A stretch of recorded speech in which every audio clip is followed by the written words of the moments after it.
El maestro Julio Ernesto Pimentel es el encargado de la asignatura de Ciencias Sociales y esta semana nos enseñó todo lo referente a los movimientos sociales en Latinoamérica. Vimos este espacio en el que se crean, recrean y transmutan las identidades colectivas. También aprendimos sobre la soberanía nacional y cómo se origina, así como los tipos de soberanía existentes. Vamos a repasar estos interesantes contenidos.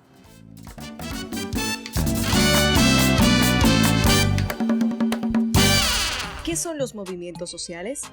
Los movimientos sociales son grupos no formales de personas las cuales se organizan en busca de la promoción o defensa de una causa que de manera coordinada, planificada y sostenida en el tiempo pretende lograr un cambio social. Un movimiento social es aquella corriente que persigue un objetivo concreto y lucha por conseguirlo a través de un plan de acción determinado. El concepto moderno de movimiento social se utiliza para englobar movimientos que se sitúan en diferentes contextos y en esferas tan distintas como la cultural, social, política, económica, entre otras. Además, su composición incluye a clases, sectores o colectivos, como obreros, campesinos, mujeres, estudiantes, vecinos y grupos étnicos. Durante el siglo XIX, el concepto de movimiento social estaba ligado a un tipo de cambio social muy particular, el revolucionario, y a un fin específico, así como a una identidad en concreto, o sea, identidad de clase, y a un grupo social en particular, la clase obrera. Un movimiento social es una fuerza potente, no efímera, sino que tiene un tiempo importante de duración y deja huella a nivel cultural. Esta va ganando fuerza conforme se expande, es decir, conforme convence a más personas en su ideología. Pero, ¿sabes cuál es el objetivo de los movimientos sociales? El objetivo fundamental de los movimientos sociales es luchar para cambiar o defender un sistema. Les explico. Un movimiento social que persigue el cambio surge en un contexto concreto de cierto desencanto, por lo que buscan cambios en las estructuras sociales y en los valores que las legitiman. Pero les aclaro que los movimientos sociales no siempre luchan y se movilizan para favorecer ciertos cambios. Existen casos en los que un movimiento social puede perseguir precisamente que no se produzcan cambios en el sistema presente. Es que puede ocurrir que un movimiento social se articule en contra del cambio y no a favor. Esto pasa cuando las medidas implementadas por otros actores sociales, casi siempre el gobierno, introducen cambios que amenazan al estilo de vida de una comunidad. En este caso, se habla de movimientos de resistencia. Existen movimientos sociales de carácter muy diferente. Por ejemplo, el movimiento feminista, orientado a defender el valor del talento femenino. El movimiento ecologista, que lucha por los derechos del medio ambiente. Y, desde el punto de vista laboral, destaca la importancia del movimiento obrero.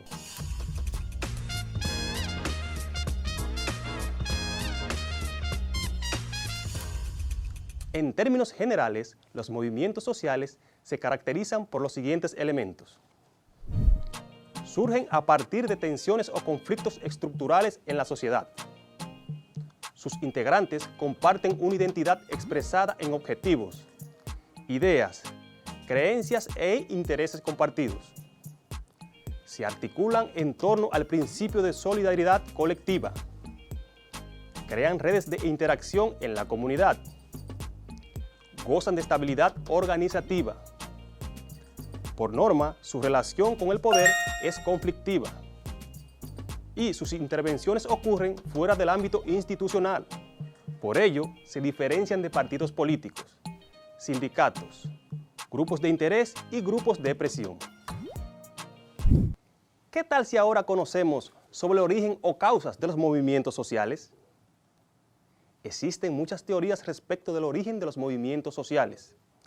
El modelo explicativo convencional lo atribuye a tres variables: causas estructurales, causas coyunturales y detonantes. Conozcamos cada una. Causas estructurales. Son tensiones que se generan en el marco de una determinada sociedad y que alimentan gradualmente la frustración, el resentimiento o la sensación de inseguridad. Causas coyunturales. Hacen evidente el estado de malestar. Detonantes. Se refiere a los acontecimientos que colman la capacidad de aguante de la población y estimulan la necesidad de buscar alternativas. Los movimientos sociales son una expresión de la realidad que vive una sociedad. Un movimiento social muestra desde cualquier contexto cómo en una sociedad existen distintos puntos de vista y distintas formas de interpretar la realidad. Un movimiento social muestra un punto de vista particular sobre un ámbito concreto. El concepto también muestra que se trata de una realidad dinámica y no estática. Es decir, un movimiento no se consolida en cuestión de un día, sino que necesita su propio proceso de evolución, desarrollo y transformación.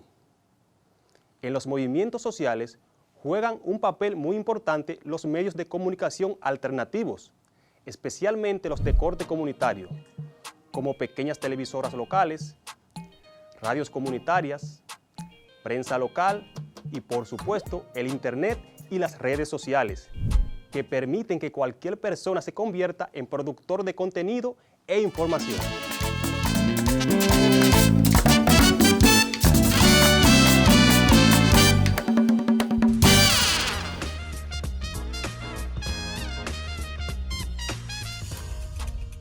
El término soberanía proviene del latín y está formado por el término sober, que significa encima, el sufijo anus, que se traduce como procedencia, y el sufijo ia, el cual se refiere a tener poder o autoridad por encima de otros. La soberanía es la autoridad más elevada en la cual reside el poder político y público de un pueblo, una nación o un estado sobre su territorio y sus habitantes. Mientras que en 1762 Jean-Jacques Rousseau definió la soberanía como un poder del pueblo, es decir, la denominada soberanía popular. Sin embargo, advertía que cada individuo era soberano y súbdito al mismo tiempo, lo que nos hacía iguales y libres a todos los ciudadanos. Entonces, ¿qué es la soberanía nacional? Se conoce como soberanía nacional al tipo de soberanía caracterizada por otorgar el poder de un determinado territorio a sus ciudadanos, los cuales la aplican mediante delegación en órganos de representación. Es también la facultad del Estado para autoobligarse y autodeterminarse, o sea, es la capacidad para decidir sobre sí mismo y decidir su relación con los demás estados nacionales. La soberanía nacional es la autoridad que ejerce una nación ante los ciudadanos que la conforman y ante otras naciones. Por ejemplo, cuando una nación inicia un conflicto militar porque han invadido su territorio, no necesariamente está considerando la voluntad de todos sus ciudadanos, pero puede tomar ese tipo de decisiones porque está ejerciendo su soberanía nacional a través de sus instituciones oficiales: Poder Ejecutivo, Poder Legislativo, Fuerzas Armadas, entre otras.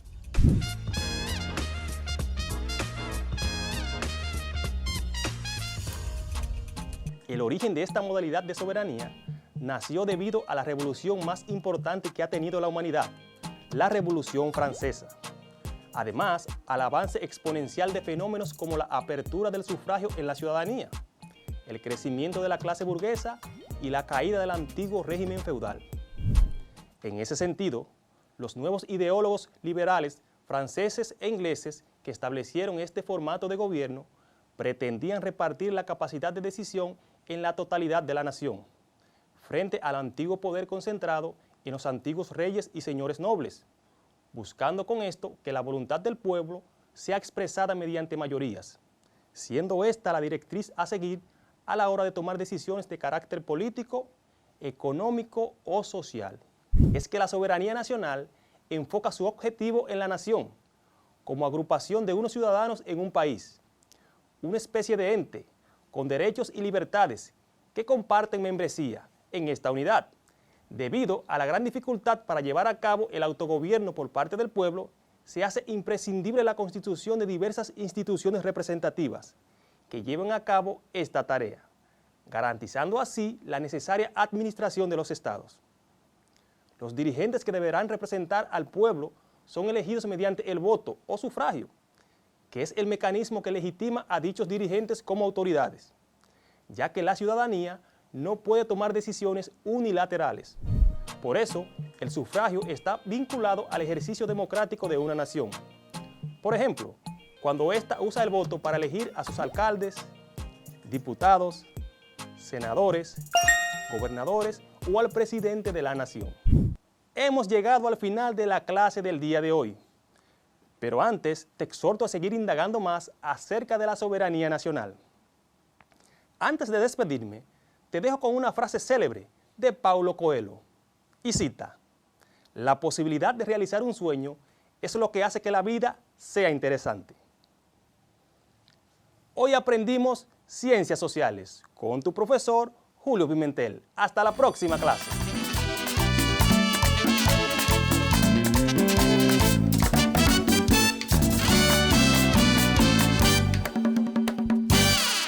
Pasamos con la maestra Isaura Peralta. Ella nos enseñó sobre el pH del suelo.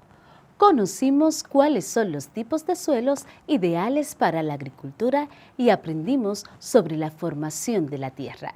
Analizamos la teoría del Big Bang y la teoría cristiana. ¡A tomar notas!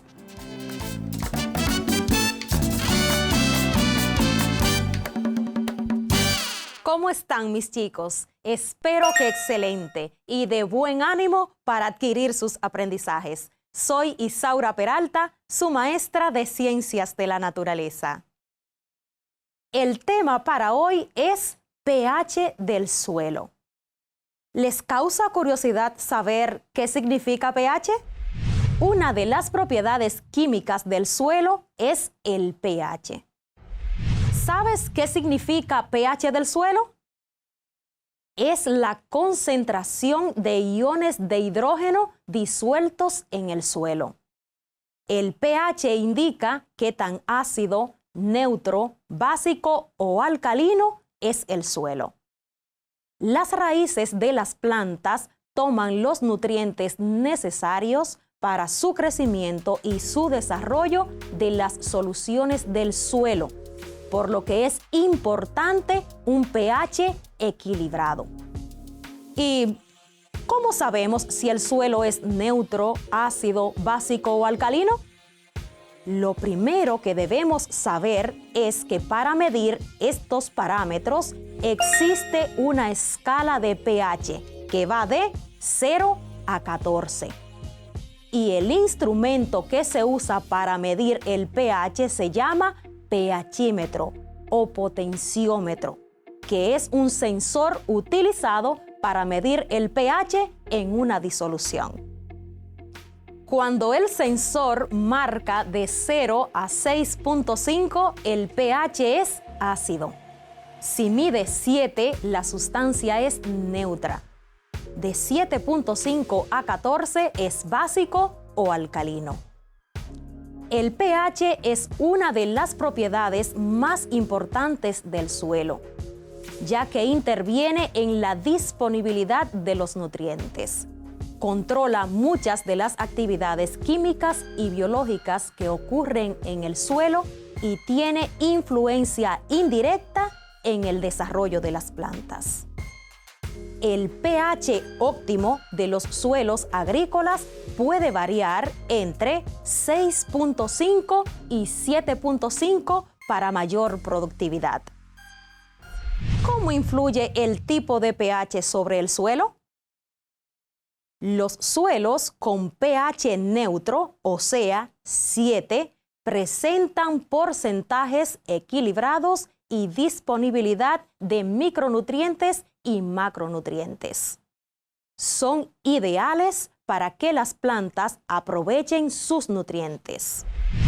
Tanto los micronutrientes como los macronutrientes llevan a cabo funciones trascendentales para el adecuado crecimiento y desarrollo de las plantas. Ahora sí, estamos listos para continuar con el suelo. Ahora vamos a hablar de suelos ácidos y su pH. Los suelos ácidos tienen un pH inferior a 6.5. Presentan carencia de macronutrientes como por ejemplo calcio, magnesio, fósforo y potasio. Por otro lado, todos los micronutrientes como el boro, cloro, cobalto, cobre, hierro, manganeso y zinc, excepto el molibdeno, son mejores absorbidos por este tipo de suelo. Un punto que debes tener claro es que los suelos ácidos no absorben molibdeno. ¿Y cuál es la importancia de este micronutriente en las plantas? Escuchemos. El molibdeno es un componente esencial en enzimas que convierten formas tóxicas del nitrógeno en aminoácidos. De nitrato lo convierten en nitrio y luego a amoníaco para sintetizar aminoácidos dentro de la planta. Los aminoácidos aportan de manera directa a la planta la materia prima básica para la formación de proteínas. El molibdeno lo necesitan las bacterias fijadoras de nitrógeno que se encuentran en las legumbres para fijar el nitrógeno atmosférico. Las plantas también usan molibdeno para convertir el fósforo inorgánico a formas orgánicas dentro de ellas mismas.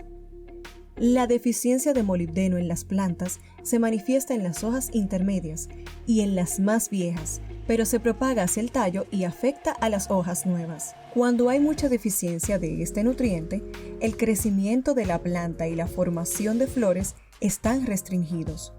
Los cultivos que son más susceptibles a la deficiencia del molibdeno son los crucíferos, brócoli, coliflor y repollo, las legumbres, habas, arvejas y tréboles, las flores de Pascua y las prímulas.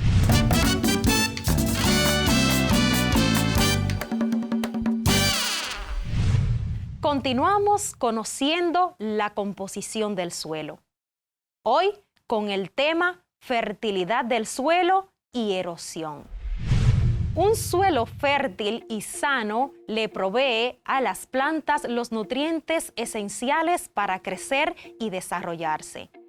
Y las características físicas del suelo, como su estructura y sus agregados, como arena, limo y arcilla, le permiten al agua y al oxígeno llegar a las raíces de las plantas. Hablando de un suelo fértil, ¿qué es fertilidad del suelo?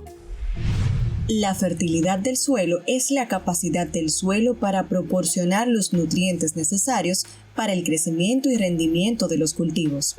Un suelo es fértil cuando su consistencia y profundidad permiten un buen desarrollo y fijación de las raíces. Contiene los nutrientes que los cultivos necesitan. Es capaz de absorber y retener el agua para que las plantas la utilicen.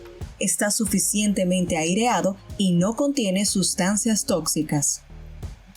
Los suelos dominicanos son muy variados. Tenemos suelos calizos, arcillosos, arenosos, limosos, humíferos y mixtos. Estos son una mezcla de arena y arcilla. Cada componente del suelo determina su fertilidad. Por esto hay suelos que son más propicios para la agricultura que otros. Los suelos más importantes para la agricultura en el país se ubican en los valles del Yuna, Yaque del Norte, el centro del Valle del Cibao entre Santiago y San Francisco de Macorís, en el Valle de San Juan, la llanura costera de Azua en la región suroeste y la llanura costera del Caribe en la región sureste. Esta se extiende desde el río Ocoa hasta la bahía de Yuna y la bahía de Samaná. Los llanos costeros del Caribe son llanos de Miches y sabana de la mar. Les recuerdo que los principales nutrientes que las plantas toman primero del suelo fértil son el nitrógeno, fósforo, potasio, calcio y el magnesio. Cuando el suelo no cuenta con esos nutrientes, hay que agregar fertilizantes, preferiblemente orgánicos, que no dañen la capa superficial de este. Ejemplo de fertilizantes orgánicos pueden ser estiércol o compostas orgánicas. Un ejemplo de compostas orgánicas es someter la materia orgánica a un proceso de transformación natural para abonar el suelo. Para compostar podemos usar restos de podas de árboles, la cáscara y resto de frutas y vegetales, flores, cáscaras de huevos, estiércol, ceniza, serrín de madera que no haya sido tratada y borra de café. Estos restos orgánicos pueden ser vertidos directamente alrededor de la planta o colocarlo en un envase de compostaje.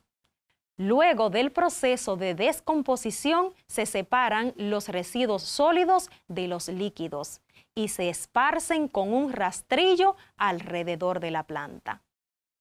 Además de su función como fertilizante, la composta orgánica mejora la estructura del suelo y compensa la pérdida de materia orgánica debido a actividades antropogénicas, o sea, actividades realizadas por el hombre.